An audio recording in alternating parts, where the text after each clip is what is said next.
जय श्री राम दोस्तों। रामायण वास्तव में क्या है?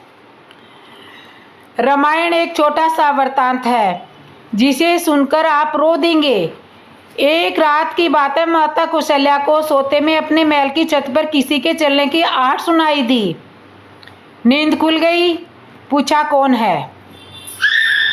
मालूम पड़ा सुकृति जी है, सबसे छोटी बहू शत्रुघ्न जी की पत्नी। माता कौशल्या ने उन्हें नीचे बुलाया। सुकृति जी नीचे आई, चरणों में प्रणाम कर खड़ी रह गई। माता कौशल्या जी ने पूछा, श्रुति इतनी रात को अकेली छत पर क्या कर रही हो बेटी? क्या नींद नहीं आ रही? शत्रुघ्न जी कहाँ है? सुकृति की आंखें भर आई। माँ की छाती से चिपटी, गोद में सिमट गई। बोली, माँ उन्हें देखे हुए तो 13 वर्ष हो गए। उफ! कौशल्या जी का हृदय कांप कर मानो लड़खड़ा गया हो। तुरंत आवाज लगाई, सेवक दौड़े आए। आधी रात को पालकी तैयार की गई। आज शत्रुघ्न की खोज होगी। माँ साथ चली। आपको मालूम है शत्रुघ्न जी कहाँ मिले? नगरी अयोध्या जी के जिस द्वार से बाहर भरत जी नंदीग्राम में तपस्वी होकर रहते हैं, उसी दरवाजे के भीतर एक पत्थर की शिला है। उसी शिला पर अपनी बाहों का तकिया बनाकर लेटे मिले। माँ उनके सिराने बैठ गई। बालों में हाथ फिराया तो शत्रुघ्न जी ने आंखें खोली। देखा तो सामने माँ।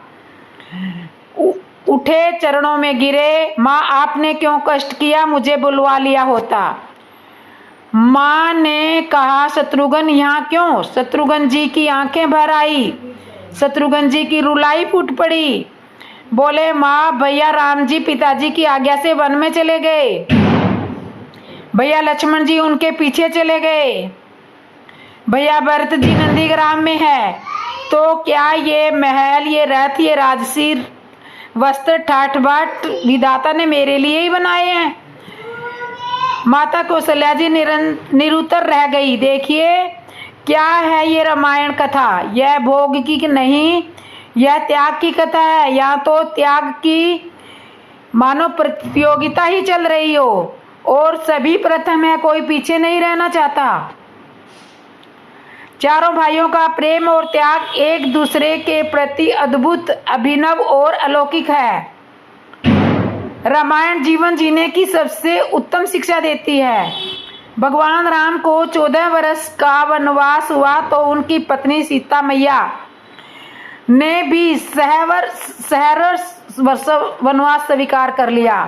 परंतु बचपन से ही बड़े भाई की सेवा में रहने वाले लक्ष्मण जी कैसे राम से दूर रह सकते थे?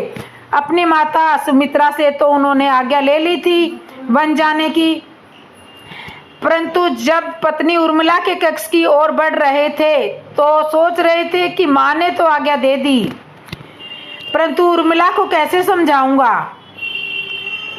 क्या बोलूंगा उनसे? यही सोच विचार करके लक्ष्मण जी जैसे ही अपने कक्ष में पहुंचे तो देखा कि उर्मिला जी आरती का थाल लेकर खड़ी थी। बोली, आप मेरी चिंता मत करो, आप मेरी चिंता को छोड़ दो, प्रभु श्री राम की सेवा में वन को जाओ, मैं आपको नहीं रोकूंगी। मेरे कारण आपकी सेवा में कोई बाधा न हो, इसलिए साथ जाने के लिए भी जिद नहीं करूंगी। लक्ष्मण जी को कहने में संकोच हो रहा था, परंतु उनके कुछ कहने से पहले ही उर्मिला जी ने उन्हें संकोच से बाहर निकाल दिया। वास्तव में यही पत्नी का धर्म है। पति संकोच में पड़े उससे पहले ही पत्नी उसके मन की बात जानकर उसे संकोच से बाहर कर दे। लक्ष्मण जी तो चले गए, परंतु 14 वर्ष तक उर्मिला ने एक तपस्विनी की भांति कठोर तप किया। वन में प्रभु श्री राम माता सीता की सेवा में लक्ष्मण जी कभी सोए ही नहीं, परंतु उर्मिला ने भी अपने महलों के द्वार कभी बंद नहीं किए और सारी रात जागकर उस दीपक की लौ को बुझने नहीं दिया। मेघनाद से युद्ध करते हुए जब लक्ष्मण जी को शक्ति लगी लग जाती है तो हनुमान जी उनके लिए संजीवन बूटी लेकर संजीवन पर्वत को लेकर अयोध्या के ऊपर से जा रहे थे।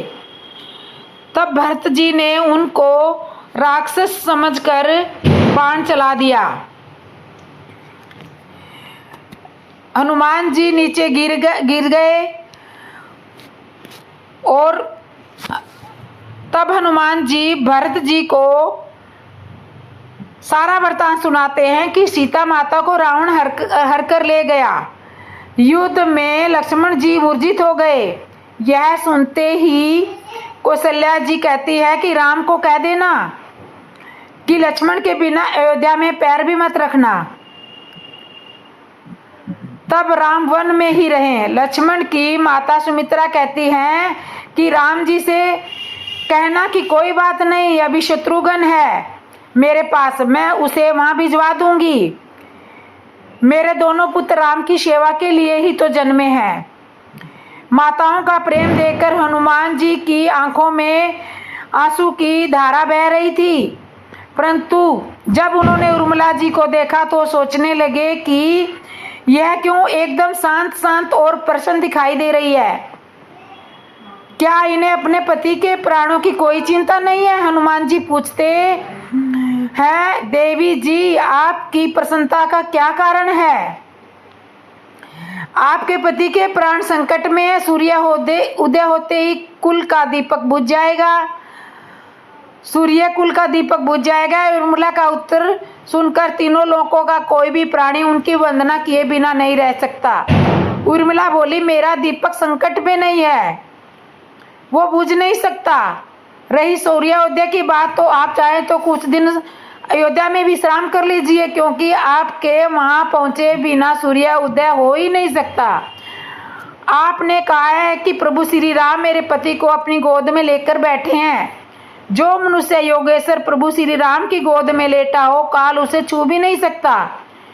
यह तो वो दोनों ही लीला कर रहे हैं। मेरे पति जब से वन में गए तब से सोए नहीं है।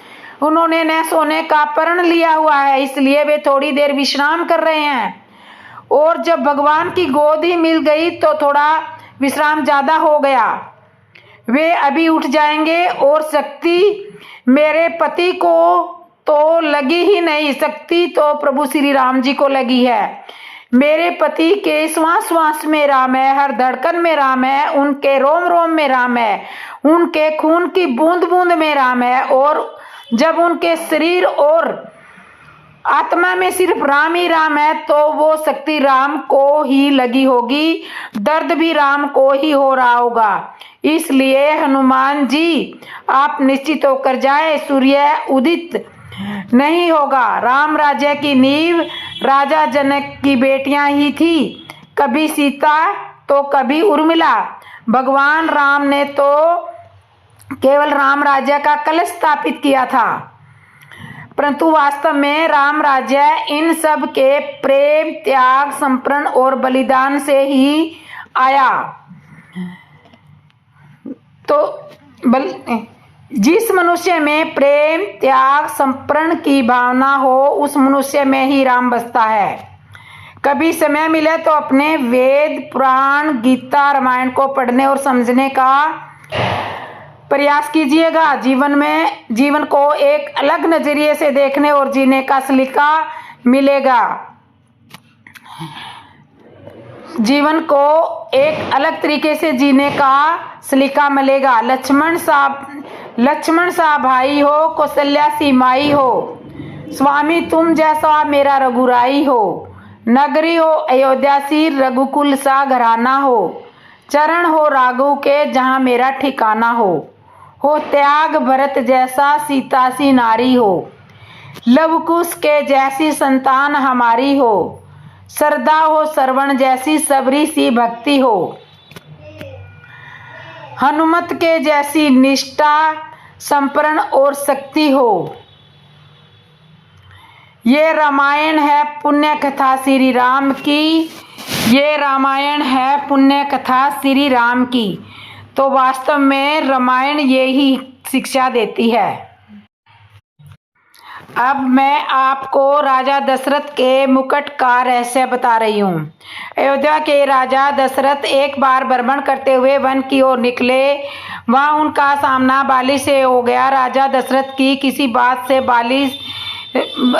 बाली से नाराज हो बाली ने उन्हें युद्ध के लिए चुनौती दी। राजा दशरथ की तीनों रानियों में से कैकेयी शस्त्र अस्त्र और रथ चलाने में पारंगत थी। अतः अक्सर राजा दशरथ जब कभी भ्रमण करने के लिए जाते तो कैकेयी को भी अपने साथ ले जाते थे। इसलिए कई बार वह युद्ध में राजा दशरथ के साथ होती थी। जब बाली एवं राजा दशरथ के मध्य भयंकर युद्ध चल रहा था, उस समय संयोगवश रानी कैकेयी भी उनके साथ थी। युद्ध में बाली राजा दशरथ पर भारी पड़ने लगा।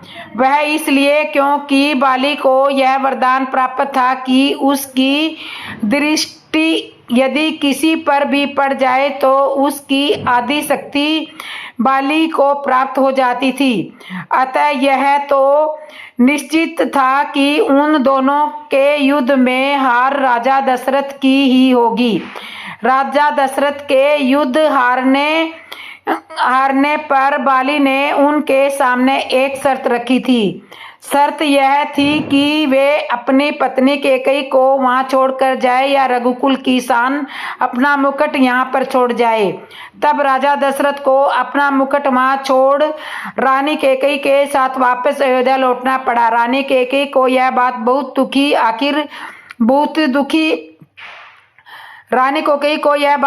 दुखी हुई। आखिर एक स्त्री अपने पति के अपमान को अपने सामने कैसे सह सकती है। यह बात उन्हें हर पल कांटे की तरह चुभने लगी कि उनके कारण राजा दशरथ को अपना मुकुट छोड़ना पड़ा। वह राज मुकुट की वापसी की चिंता में रहती थी। जब श्री राम जी के राज तिलक का समय आया तब दशरथ जी व कैकेयी को मुकुट को लेकर चर्चा हुई। यह बात तो केवल वही दोनों जानते थे। कैकेयी ने जब श्री राम के वनवास का कलंक अपने ऊपर लिया था और श्री राम को वन भिजवाया था, तब रघुकुल की आन को वापस लाने के लिए उन्होंने श्री राम से कहा था कि बाली से मुकुट वापस लेकर आना है। श्री राम जी ने जब बाली को मार गिराया तो उसके बाद उनका बाली के साथ संवाद होने लगा। प्रभु ने अपना परिचय देकर बाली से अपने कुल के शान मुकुट के बारे में पूछा था। तब बाली ने बताया, रावण को मैंने बंदी बनाया था। जब वह भागा तो साथ में छल से वह मुकुट भी लेकर भाग गया।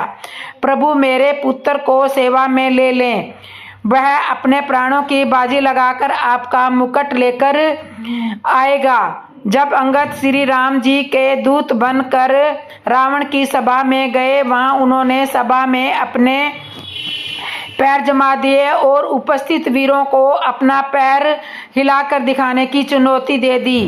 रावण के महल में सभी योद्धा अपनी पूरी ताकत अंगद के पैर को हिलाने में लगाई, परंतु कोई भी योद्धा सफल नहीं हो पाया। तब रावण ने सभा के सारे योद्धा अंगद के पैर को हिला न पाए तो समय रावण अंगद के पास पहुंचा और उसके पैर को हिलाने के लिए जैसे ही झुका, उसके सर से वह मुकुट गिर गया और अंगद वह मुकुट लेकर वापस श्री राम के पास चले आए। और यह महिमा थी रघुकुल के राज मुकुट की। राजा दशरथ के पास से मुकुट गया तो उन्हें पीड़ा झेलनी पड़ी। बाली ने जब रावण यह मुकुट लेकर गया तो बाली को अपने प्राणों को आहुति देनी पड़ी। इसके बाद जब अंगद रावण से यह मुकुट लेकर आया तो रावण के भी प्राण गए तथा कैकेयी के कारण ही रघुकुल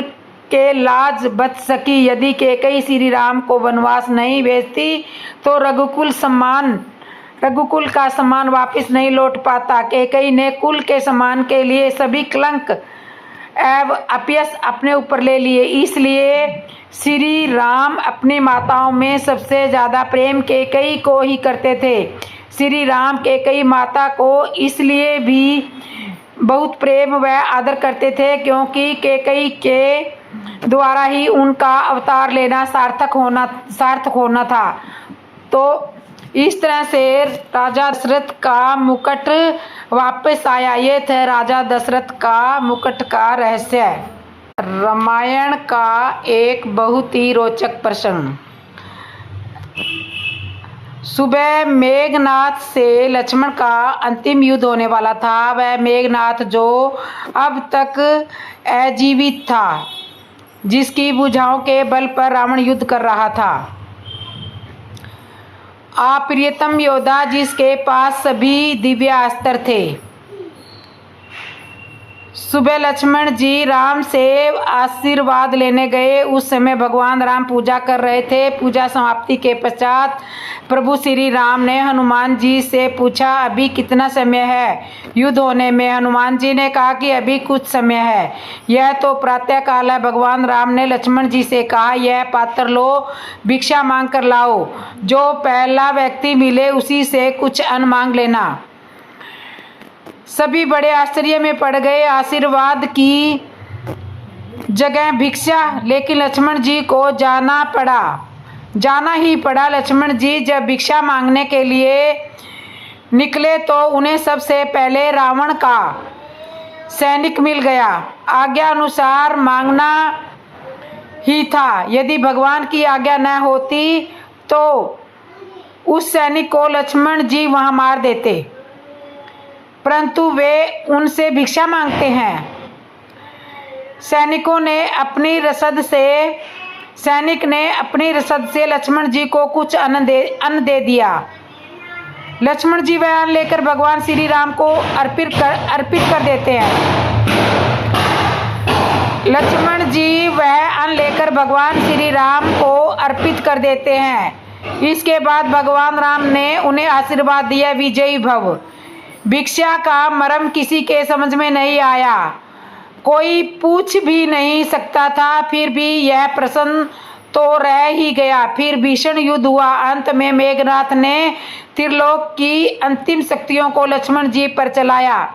ब्रह्मास्त्र, पशुपात्र, सुदर्शन चक्र, इन अस्त्रों को कोई काट नहीं सकता। लक्ष्मण जी सिर झुकाकर इन अस्त्रों को प्रणाम किया।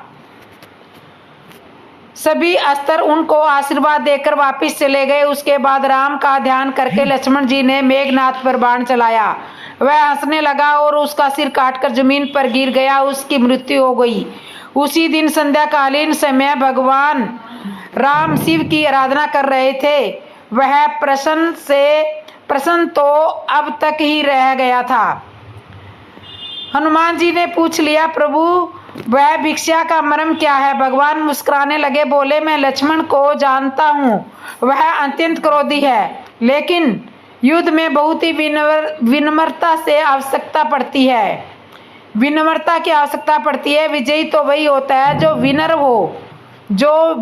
हो। मैं जानता था मेघनाथ ब्रह्मांड की चिंता नहीं करेगा।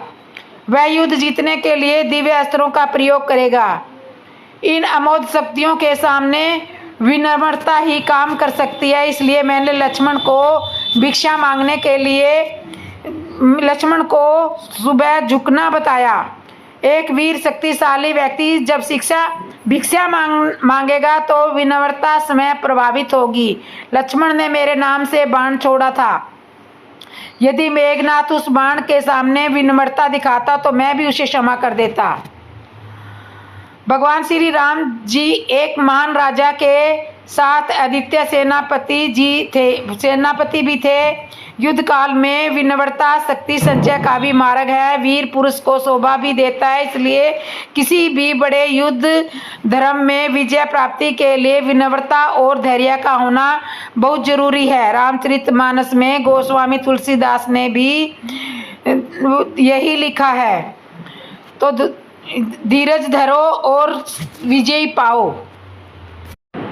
रावण को पहली बार किसने बंदी बनाया था? श्री राम ने अगस्त्य मुनि से पूछा, हे ऋषिवर, जिस समय रावण इस पृथ्वी पर सभी राजाओं को पराजित करता हुआ घूम रहा था, उस समय कोई भी ऐसा राजा नहीं था जो रावण के बल और पराक्रम का सामना कर उसे पराजित कर पाता।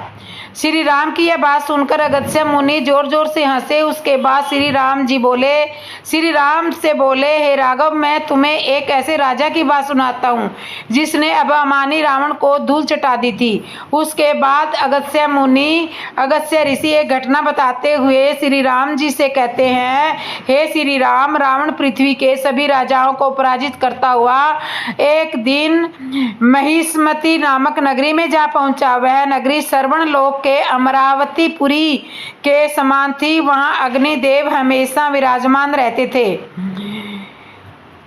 उस महिष्मति नगरी का राजा था जिसका नाम सहस्रात्र अर्जुन था। अर्जुन हैव राजवंश का राजा था। जब रावण महिष्मति नगरी पहुंचा तब राजा नगर में उपस्थित नहीं था। वह जल क्रीड़ा करने के लिए अपनी स्त्रियों के साथ नर्मदा नदी के तट पर गया हुआ था। रावण ने महिष्मति नगर में पहुंचकर राजा के मंत्रियों से पूछा, तुम्हारा राजा कहाँ है?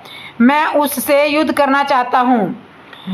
अर्जुन के मंत्रियों ने कहा, हमारे महाराज अभी नगर में नहीं है, जल क्रीड़ा करने के लिए नर्मदा नदी के तट पर गए हुए हैं। इसलिए यदि आप उनसे युद्ध करना चाहते हैं तो नर्मदा नदी के तट पर जाकर हमारे महाराज से युद्ध करने का सौभाग्य प्राप्त कर सकते हैं। घमंड में डूबा हुआ रावण विंध्याचल पर्वत को पार करता हुआ नर्मदा नदी के तट पर जा पहुंचा।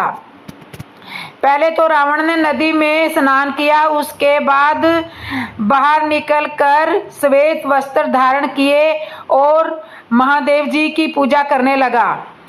रावण जहाँ जहाँ भी जाता वहाँ एक एक स्वर्णमय शिवलिंग अपने साथ लेकर जाता था। नर्मदा नदी के जल से निकलकर उसने वहीं पर बालू की रेत की वेदी बनाकर उस पर उस शिवलिंग को स्थापित कर दिया और उसका निश्चित विधिवत पूजन किया। नर्मदा नदी के जिस स्थान पर रावण शिव जी की पूजा कर रहा था उसी के थोड़ी दूर आगे नदी के बहाव की तरफ कार्तवीर्य के पुत्र अर्जुन भी अपनी स्त्रियों के साथ जल क्रीड़ा कर रहा था। उस महिष्मति के राजा अर्जुन ने अपनी 1000 भुजाओं से नर्मदा नदी के जल को रोक लिया। अब नर्मदा नदी का जल आगे न जाकर पीछे की तरफ ही अर्थात जिस तरह से नदी बहती आ रही थी उसी तरफ उल्टा लौटने लगा। देखते ही देखते नदी में बाढ़ सी आ गई और उल्टा पानी उस स्थान पर पहुंच गया जहां रावण पूजा अर्चना कर रहा था, जिसके कारण रावण की पूजा सामग्री भी उस जल में बह गई। रावण की पूजा अभी आधी ही हो पाई थी। ऐसा प्रतीत होता था मानो नर्मदा नदी पश्चिम से पूर्व की तरफ उल्टी बह रही हो, क्योंकि रावण की पूजा अभी पूरी नहीं हुई थी। इसलिए मौन व्रत धारण किए हुए ही दाहिनी उंगली से उसने अचानक उल्टी दिशा में बहती हुई नर्मदा नदी के कारण को जानने के लिए शुक और सारण को आदेश दिया। रावण का आदेश पाकर वे दोनों भ्राता शुक और सारण आकाश मार्ग से पश्चिम दिशा की ओर चल दिए। शुक और सारण केवल आधा योजन ही पहुंचे थे, तभी उन्होंने देखा कि एक 1000 भुजाओं वाला पुरुष कई स्त्रियों के साथ नर्मदा नदी में जल क्रीड़ा कर रहा है। उसी ने नर्मदा नदी के वेग को रोक दिया है। उस दृश्य को देखकर दोनों राक्षस शुक और सारण वापिस लौट आए और रावण को सारा वृत्तांत सुनाया। रावण को सारी जानकारी दी। उन्होंने रावण को बताया, हे लंकापति, यहाँ से आधा योजन दूरी पर ही एक पुरुष जिसकी 1000 भुजाएं हैं वह अपनी स्त्रियों के साथ जल क्रीड़ा कर रहा है। उसी ने नर्मदा नदी के जल को अपनी भुजाओं से रोक रखा है। इतना सुनते ही रावण समझ गया कि वह महिष्मति का राजा अर्जुन ही है। अपनी पूजा समाप्त करने करके रावण राजा अर्जुन से युद्ध करने के लिए उसकी तरफ चल दिया। वहां पहुंचकर रावण ने अर्जुन के मंत्रियों से कहा, हे मंत्रियों, तुम शीघ्र ही अपने राजा से कहो कि लंकापति रावण तुमसे युद्ध करने के लिए आया है। मंत्रियों ने रावण को समझाते हुए कहा कि हे लंकेश, यह समय उचित नहीं है, क्योंकि हमारे महाराज अपनी स्त्रियों के साथ जल क्रीड़ा कर रहे हैं। यदि आप हमारे महाराज के साथ युद्ध करना चाहते हो तो आज यहीं पर ठहरो, कल सुबह तुम हमारे महाराज से युद्ध कर सकते हो। लेकिन रावण अपनी ही जिद पर अड़ा हुआ था। वह उसी समय युद्ध करना चाहता था। विवश होकर अर्जुन के मंत्रियों ने कहा कि हमारे महाराज से युद्ध करने के लिए पहले हमसे युद्ध करो। फिर क्या था, देखते ही देखते उनके बीच में युद्ध होने लगा। दोनों तरफ से मारकाट मच गई। रावण की सेना ने राजा अर्जुन की सेना का संहार करना प्रारंभ कर दिया। यह देखकर राजा अर्जुन के सैनिक भय से कांपते हुए जल क्रीड़ा कर रहे राजा अर्जुन के पास पहुंचे और रावण की सारी कहानी बता दी। रावण के आक्रमण का सारी जानकारी बता दी। यह सुनकर राजा अर्जुन बहुत क्रोधित हुआ। उसने अपनी गदा उठाई और जहां युद्ध हो रहा था वहां पहुंचकर रावण की सेना पर टूट पड़ा। कार्तवीर्य अर्जुन की जो गदा थी उसे 500 भुजाओं से उठाकर चलाया जाता था। राजा अर्जुन के पराक्रम को देखकर राक्षस सेना भाग खड़ी हुई। यह देखकर रावण ने अर्जुन पर धावा बोल दिया। काफी देर तक उन दोनों के बीच में भयंकर युद्ध होता रहा। फिर अंत में मौका पाकर राजा अर्जुन ने अपनी वह भारी गदा रावण के सीने में दे मारी। उस गदा का प्रहार इतना अधिक था कि उस गदा के 2 टुकड़े हो गए। उधर रावण उसके प्रहार से इतना चोटिल हो गया था कि दर्द से कराहता हुआ वहीं पर बैठ गया। वहीं मौका देखकर राजा अर्जुन ने रावण को पकड़ लिया। इस प्रकार राजा अर्जुन रावण को बंदी बनाकर अपने नगर में ले गया। पहली बार रावण किसी राजा ने इस प्रकार कैद किया था, इसलिए रावण के बंदी बनाए जाने की बात तीनों लोकों में आग की तरह फैल गई। पुलत्स्य ऋषि रावण के दादा थे। वे स्वर्ग में निवास करते थे। देवताओं के मुख से उन्होंने भी रावण के बंदी बनाए जाने की बात सुनी। आखिर रावण उनका पोता था। इस प्रेम के कारण महर्षि पुलत्स्य महिष्मति नरेश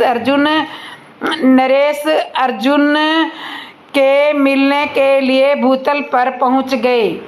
तो इस तरह से रावण को पहली बार अर्जुन ने बंदी बनाया। बाली ने रावण के घमंड को कैसे चूर चूर किया था। कहावत है कि आदत नहीं जाती, चाहे कितना भी समझा लिया जाए। इस ठीक उसी प्रकार जो घमंड और अभिमान से चूर रहता है उसे समझाना और मुश्किल होता है, वही रावण के साथ हुआ। रावण राजा अर्जुन से पराजित होकर भी सबक नहीं सीख पाया और पूरे भूलोक पर अपना आधिपत्य जमाने के लिए फिर से अनेक राजाओं का संहार करने लगा। उसका एक ही लक्ष्य था कि इस भूतल पर मुझसे अधिक बलशाली और पराक्रमी कोई और राजा कैसे हो सकता है। इसलिए रावण सभी राजाओं को चुनौतियां देता हुआ भूलोक पर विचरण करने लगा। रावण जिस राजा को भी बल और पराक्रम से बढ़ा चढ़ाकर सुनाता था उसी को युद्ध के लिए ललकारने पहुंच जाता था। एक दिन रावण घूमता हुआ किष्किंधापुरी पहुंचा और बाली को युद्ध करने के लिए ललकारने लगा। बाली उस समय किष्किंधापुरी में नहीं था। बाली के मंत्री तार ने रावण से कहा कि हे लंकेश्वर, भला आपके सामने कौन टिक सकता है? हम तो आपसे युद्ध कर नहीं सकते।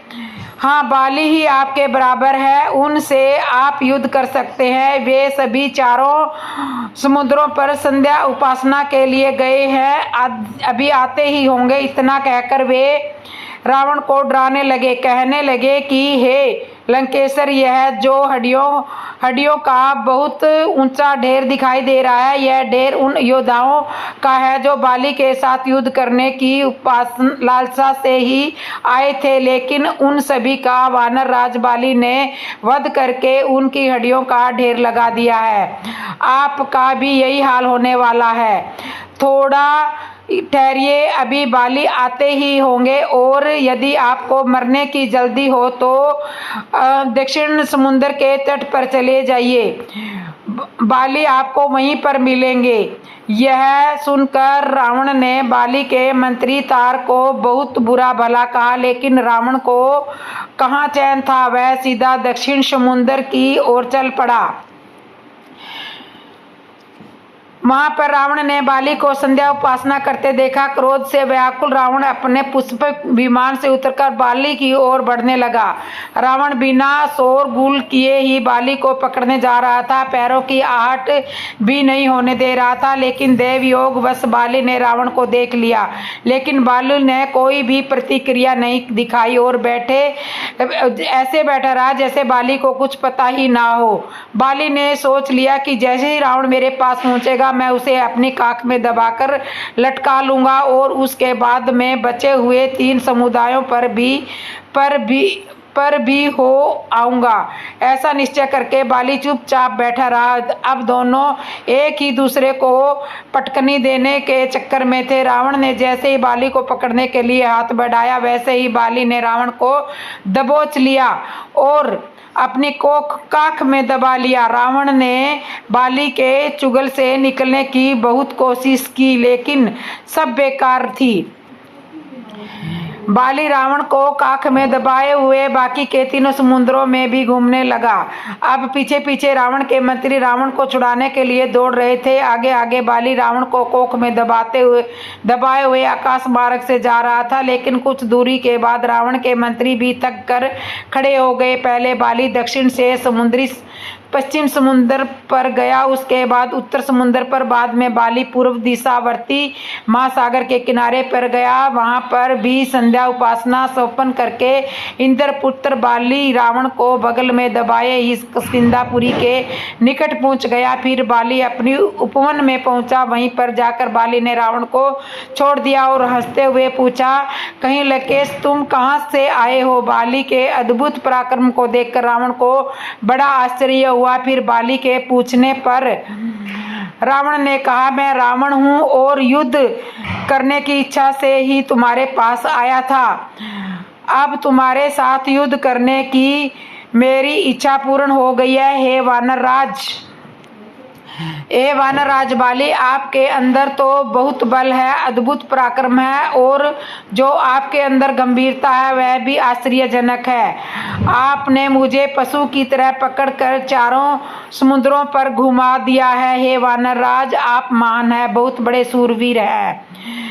आज मैंने आपका बल देख लिया है। हे वानर राज, अब मेरी अंतिम इच्छा अवश्य ही पूर्ण करें। मैं अग्नि को साक्षी मानकर आपके साथ सदा के लिए स्नेहपूर्ण मित्रता चाहता हूँ। इस प्रकार वानर राज बाली और रावण दोनों ने अग्नि प्रज्वलित करके एक दूसरे के हृदय से लगाकर आपस में भाईचारे से मित्रता का संबंध जोड़ लिया। और फिर बाली रावण को अपने साथ किष्किंधापुरी ले गया। वहां पर उसका सभी प्रकार से आदर सत्कार किया। रावण किष्किंधापुरी में लगभग 1 महीने रहा। फिर 1 महीने के बाद रावण के मंत्री जाकर उसे अपने साथ ले आए।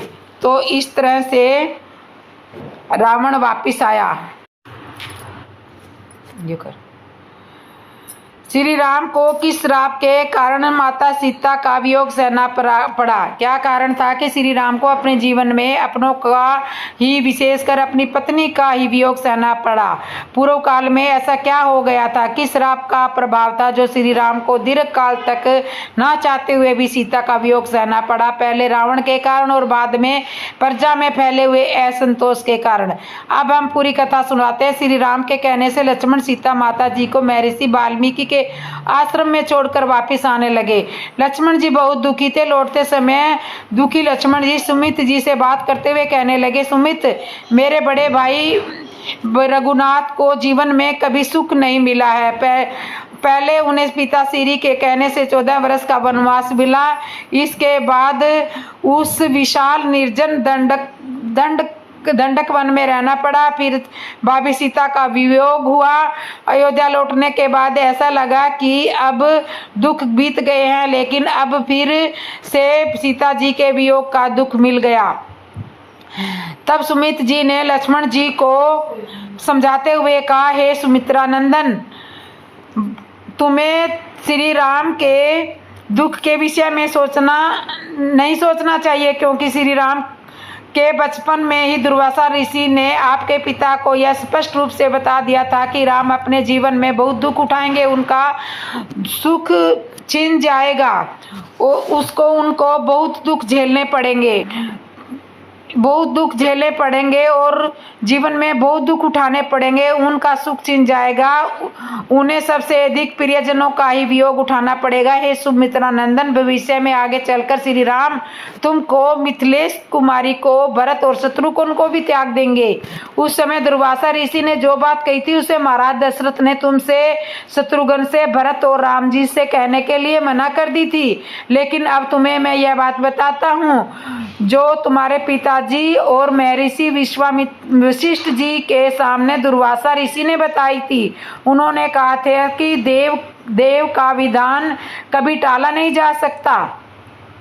इतना कहकर सुमित जी दुर्वासा ऋषि की कही हुई बात लक्ष्मण जी को बताने लगे। एक बार वशिष्ठ जी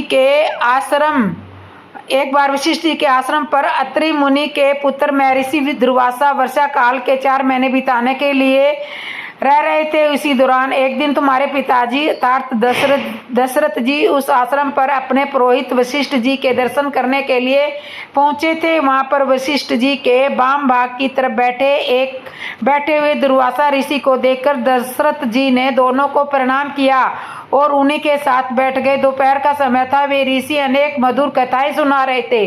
तभी दशरथ जी ने दुर्वासा ऋषि से पूछा, हे मुनिवर, कृपा करके मेरे भविष्य को देखकर बताएं कि मेरा वंश कितने समय तक चलेगा, मेरे राम की आयु कितनी है और मेरे अन्य पुत्रों की भी कितनी आयु है, मेरे राम के जो पुत्र होंगे उनकी आयु कितनी होगी। हे भगवान, आप ठीक ठाक विचार करके मेरे आगे के वंश के बारे में बताइए। राजा दशरथ का यह वचन सुनकर दुर्वासा ऋषि ने ध्यान लगाया और उसके बाद राजा दशरथ को भूतकाल में घटित हुई यह घटना के बारे में बताया। दुर्वासा ऋषि ने कहा कि हे राजन, सुनिए, प्राचीन काल में एक बार देवताओं और दानवों में भयानक युद्ध संग्राम छिड़ गया।